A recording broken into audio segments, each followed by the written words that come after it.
So ఈరోజు RC రెన్యువల్కి మనం ఆన్లైన్లో ఎలా స్లాట్ బుక్ చేసుకోవాలి అనే దాని గురించి చెప్పుకోబోతున్నాం. సో ఫస్ట్ ఆఫ్ ఆల్ మనం టీఎస్ ట్రాన్స్పోర్ట్కి సంబంధించిన వెబ్సైట్ని ఓపెన్ చేసుకోవాలి.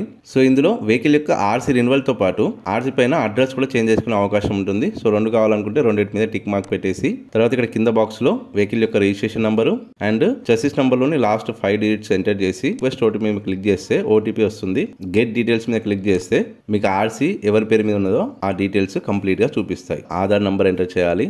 నెక్స్ట్ ఇక్కడ చేంజ్ ఆఫ్ అడ్రస్ పెట్టుకున్నాం కాబట్టి న్యూ అడ్రస్ ఏంటిది ఉంటుందో ఆ అడ్రస్ని ఎంటర్ చేయాలి. తర్వాత నెక్స్ట్ ఆప్షన్ వచ్చేసి మీ వెహికల్ లోన్లో కానీ ఉంటే సో అది ఇంకా కంటిన్యూడ్ ఉందా లేదా అని సెలెక్ట్ చేసుకొని ఆ ఫైనాన్షియల్ యొక్క మొబైల్ నెంబరు ఎంటర్ చేయాలి. తర్వాత కింద టిక్ మార్క్ పెట్టి కన్ఫర్మ్ చేసేయాలి. తర్వాత మనం చేంజ్ చేసుకున్న అడ్రస్ని బట్టి మనం ఏ ఆర్టీఏ అండర్లో వస్తామో ఆ ఆర్టీఏకి సంబంధించిన అవైలబుల్ స్లాట్స్ చూపిస్తాయి. ఇందులో మీకు కన్వీనియంట్ టైం మీద సెలెక్ట్ చేసుకొని నెక్స్ట్ మీద క్లిక్ చేయాలి. ఇప్పుడు మనకి ఒక అప్లికేషన్ నెంబర్ అనేది జనరేట్ అవుతుంది అండ్ మనం ఎంత ఫీ పేమెంట్ చేయాలనేది కూడా ఇక్కడ